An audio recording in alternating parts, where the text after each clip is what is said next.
Zekina, ai sulame, ai gadi hobi benatine. Ngaiko. Leona, how does you know? Gangnari sitardi cooklo. Tumni have it the height of ne. Zekina, Ngaiko, said the Marigalo Italy, no itanabit. Ngaiko, Lem, I'm the tongue. Zekson, Masimana, Masasi, Penkibasina. Zekina, Nang view hide, Nasudano. Zeko, Masin see young he. Masibu kadom that ho do you know me. My ohum do Tanzaro Nina get on the talk. Matam Gimatung ina, Leo su Tabakaba hogre. It is Kazakiga su mustard recently. It is the PSD Tamtanabadori. Angang sing su Sansarba Matung sat bahiragli. Yambo, Oren Angangi dapper dog, Curly Biroko, Loreba never. Zakina, hoi hoi, Leragi. Ado, nang napinarol suro. Angang sing se imagi managda sanalamgi. Ekoi liwanaga imiliga su mapan sanahuri. Angela, hoi, piruro. Jackson. Aya, yambong sa sula Yambong sa, isan ani se pubi biyaro ko. Zemi nolai. Liwanaga zemiga managda sansara ka sangsili. Zemina kuilaw lawe. Jackson. Hoi. Loan bu phone number kaino angang mayam siwa Marcina phone number ni kaino ai mai ma yamung sa isan gi samdu phaibiri kai gino Leona hauna kapai Emily su Leona kapadagi kapai Zemidi nooga kuba kuri Jacop Hey kai do roge ne angang bu adu hauna kapi du bo Jackson sana bada kapi ni dina kasina te pau Jacop na Leona bu pamkhali isu bu kai dorage to daw na na haubi lei do ni ko Marcina Emily bu pamkhalaga thembiri imung du angangi khongsi makhol dana nillare angangi kapano pagi khonjel ahal oiraba makhoina di madu taraga awa pathabu oiribani mayam magi thabak loinaraduna tumna na basangai Angel tumjibo angangdi Zakina Kadai tumzarubunoda Mapadane boxing kana tawri Larik ngati yenge tawbase sipo yamong kamunate Ngausin na zadigino Mapa lautana makho makose yang kraponi Nupi masani sidi mana pubibita loire Ayo Papagi na to na mukauraba Papa ayo na remi Masaksiga no inigan tawsiyo Nang na papa puriba ko Zemi hauna nolay Zekin, oiba, naga pangide. Isan hoidine, asana tumkre. Tummaseba yamung janang bo. Haima. Nangan na mukarain. Sungano haibani mi, bapa na reba. Noy na panasa sana horo. Ay tumeko. Zekin.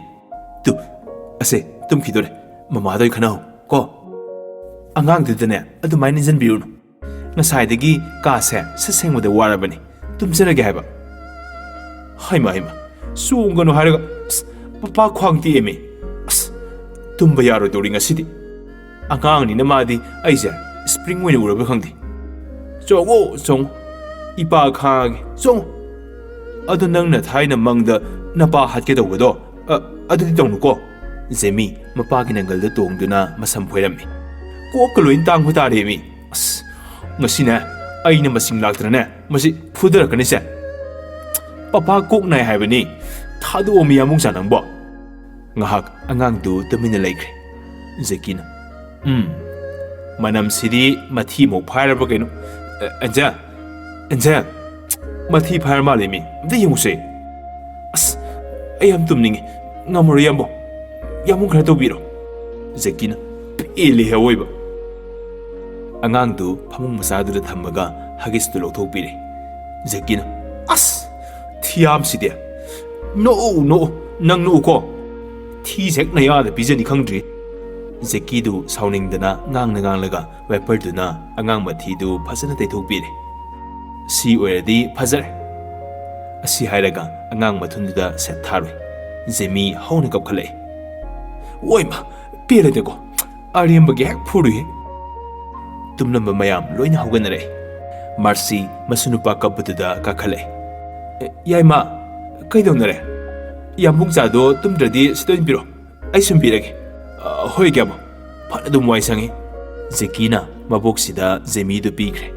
Marcina masu posalaga makhada putharaga sumbire. Namitu hogre. Nongalaga magi mathau tawringaida get ki calling bell du kinglei. Zekina. Hey, kanano hani yengune? Security na. Phanisa. Security na nupa du yenglaga gari de thozile. Phiba murti phazaraba masasu wanglaba nupa amana Jackson da. Ibai, nungai bro. Jackson ngahak yengi. Pisumani de suktoi. Ibai, aine, abung ne. Isen. Abung bu konsale. Nang nebiyu ikibadagi say kya sure yong. Manipur de lactris. Ha. Nasa pao nupi loi thire. Ado nang nupi gang di outro. Ibai, ai web to suti phangde. Italian go oile lonely ga phonade. Paradum pare na ai dang la abane. Nasa nupi du di kamdore. Ibai, handa 11 ka dang ai ri. Pare pare. Hey, mama, tare bro. Mitop amalai ne. Marcy su tarduna sentore. Kuirabagi tungda maupana lepaga lerambadu ubada makhada phamtharaga kapkre. Abungna. Se, napabu arabra. Se, kapkuno. Ai suti phangdabai ne. Angang singi debakarma su amati hautre. Aigisu ada foreign do hongbani na amti yaukhitre. Ado naupana ngasi laibasa. Athegi nati. Ningol Jacopagi invite piba lakbane. Marcina maupabu kolaga kappe. Ise yabo. Ise lakani. Imausimbu puraga soidana lakani. Jackson, yarese mama. Kappagi matam nate ko. Mayamdo line de lepalo. One by one masak taknam. Abuna. Ibai, ngau pan pidre. Marcina. Record thugaiba mayam la phawdane pamu brakhangdi. Asigubada ngang lerebani. Lo, sangsilo. Asumna sangminare. Mayamdu pulap sakhang mai khangnare. Punna saksu saminare. Asumna abung chatkhraga pangui kuidana mau ahum masu ahum puraga ningol Jacopdu chatle. Abungsu matik charabanina mau ahumgi phajana dakhina tawre. Mase melody di mapureba suti leitabnina yaudre. Adubu phone dadi wari sanajai. Matamdi sum hauki. Angang ahumdasu sahi ani hele. Zekina. Yongza, nangbu papa like atapageda. Papa se IS officer oidaba yadabaneba. Ko. Zemin. Papa, nang AB paira. Aisu takpiyoba. Chalomi. Isan aniga na mapana sana usoba. Kona takeba. Yalo yalo. Ai AB pa doini. On thong ni yet kreda ko yamung sanangse. Hai mai ba. Like to segaya di yaroi mi. Hey, Angel, nasa silo tulo. Lari ka loy segaya mi. Masi pugi de he. Zemi gi mathunda khubak na sesathai. Zemi makhol hauna kadarama yaw khai kapai. Zekina. Hey, yengune mase. Tonu. Yambung nang kapsinanu ko. Angel. Kaidorogi. Angam buka phalai su yambo. Papa na phuri ne mama. Angang sida phudadi yadraba khangdi. Amusu kapi. Ikana daba. Hey, hai pari. Hai pa amu sasilanu. Kadar ni se. Phuri do larik se gaibi. Adusu mamingi phubani. Na basalante. Khadrak ki ningai ne ma tois. Is angang ne bu kari khadrak no. Na da na kapini se. Na mam sa thokro. Lan ta pagi. Noi ngang na ba se bibula su ibai. Yamuksa lalo. Na pa se yam phatabani. Very bad. Isa bu ne soidana hatok pitare. Lalo. Adu khang. Puthokro. Exam he ansita ngai ga sidaba. Zaki daring hak paraga tum thakre. Mana mikap thorakpada Zaki sauna. Angel. Aya. Angel. Nasana padu puro. Kai leima. Angel tarduna sansilai. Marcy su sangai. Kaidoroge. Adu phine lawri tubo. Ngawrabo. Sigeniyo. Siyeng wa habne. Aina pari belairik sibu. Color mayam sina khori kholang khosalam misibu. Nasana padu kai le. Ha. Ma kai lege ba. Haima. Adubu angang dunu kai khangdori ge yambo. Marcina. Yai ma. amta tapthakose.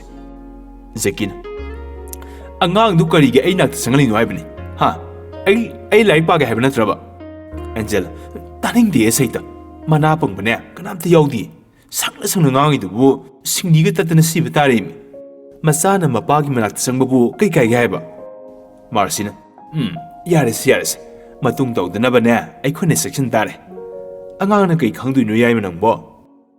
Masi angang si deba. Aina o khongi kapning haisini. Zaki sauning na haifam tawpham khangdana tuminna dum lehore. Exam day nomo gi naksilai.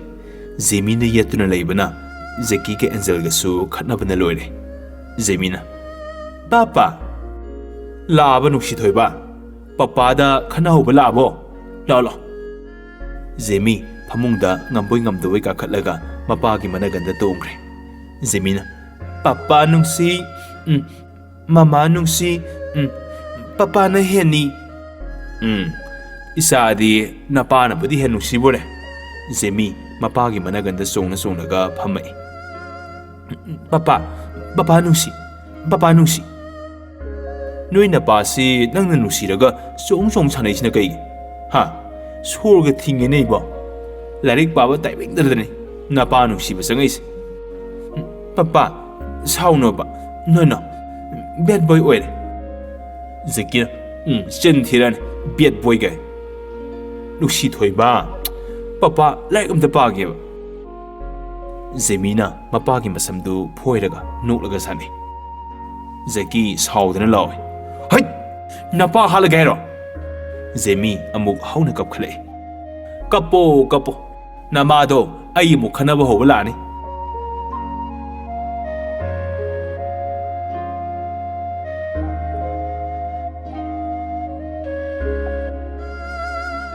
asumna khana Zeki UPSC exam su pikre kumgi yausang namisu lagre Leonana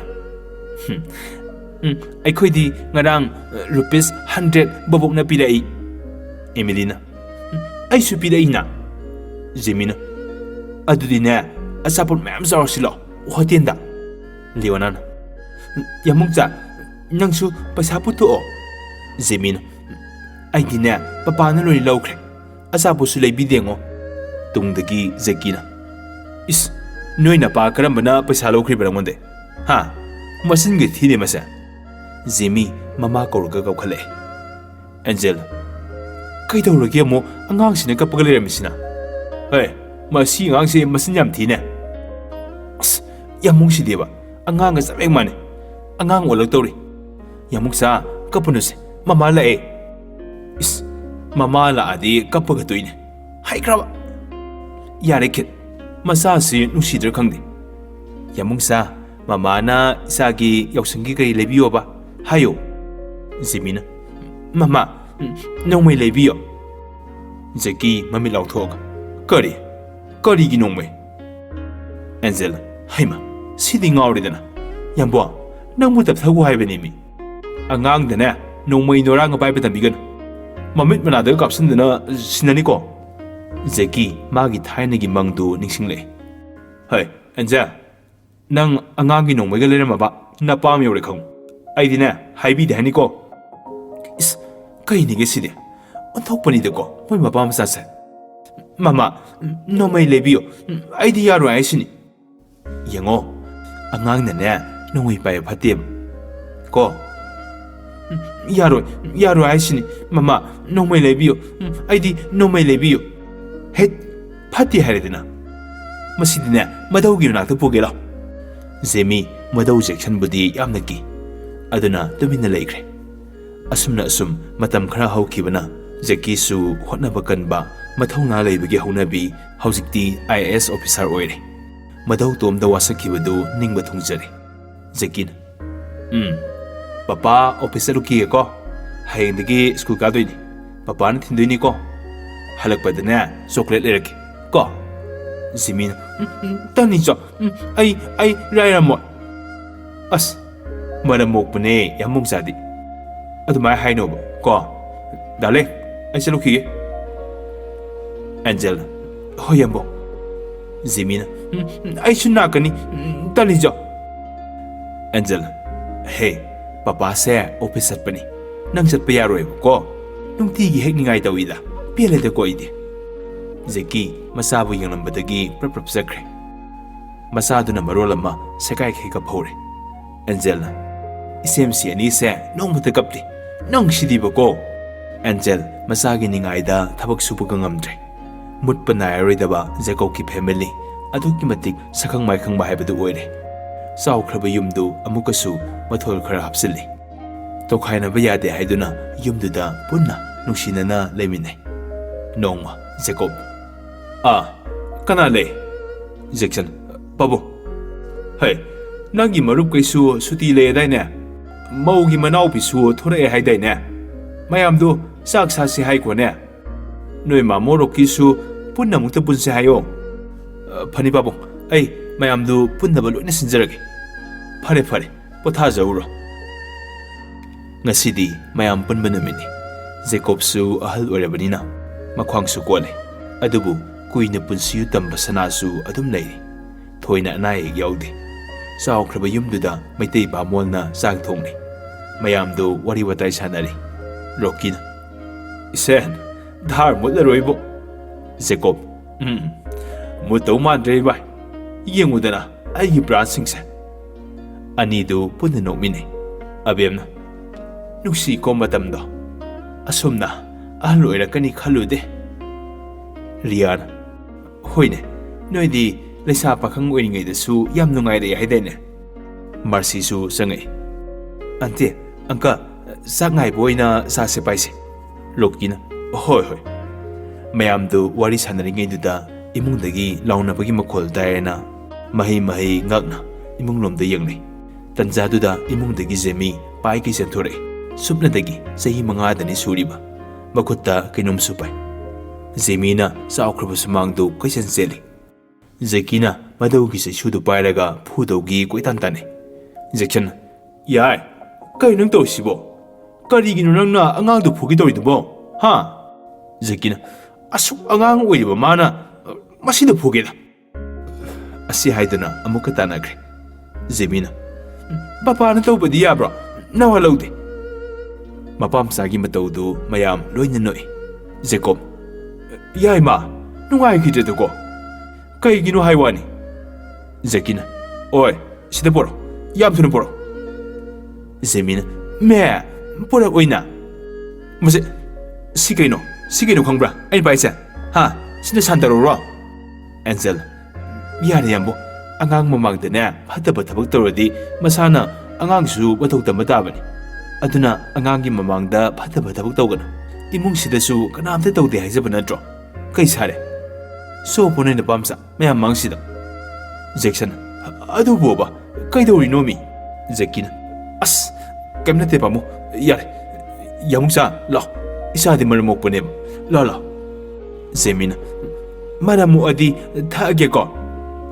Makut masaduna pocket gi surup box tu hangtuk laga masinda masay masubi. Lighter du khat na samba haurai. Mayam du pulap. Haima. Zemina. Pabung na sumay na nung tigi tae.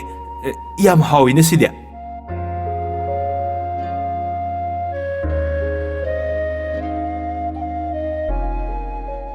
Matanga sida miyam na hawbadagi loyo hawba pam na tanara iba Triplet brothers loisinjari.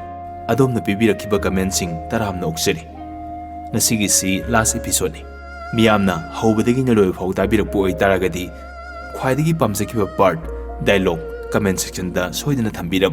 Mathangi anawari amana mayambu ngaiduna leisaramge. Thank you.